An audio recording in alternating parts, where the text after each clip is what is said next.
Assalomu alaykum hurmatli yuqori go'sht gazlari. Mana xudo xolisi bahor ilk kunlar 2 sanasida sotuvdagi go'shtlarni ko'rib turibsizlar. Sizlar uchun eng zo'rida qo'chqor ham buqalar olib kelib qo'ygan. Mana ko'rib turibsizlar, buqa go'shtimiz ham o'zingiz baho bering go'shtiga. Buni qassoblar yaxshi tushunadi qanaqaligi. Yog'siz go'sht chiqadi xudo xolisi. Qo'chqorni ham ko'rib turibsizlar. Yemni boqilgan qo'chqorlar, dumbalari ham, bo'ynlari ham, qo'rg'alari ham go'shtlari chiqadi xudo xolisi inshaalloh. Kelib bemalol yo'q go'sht do'konida xarid qilishingiz mumkin.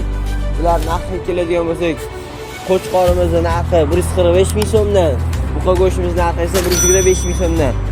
Kelib bemalol xarid qilishingiz mumkin. Lahmi esa 155 ming so'mdan har doim yo'q go'sht do'konida bo'ladi.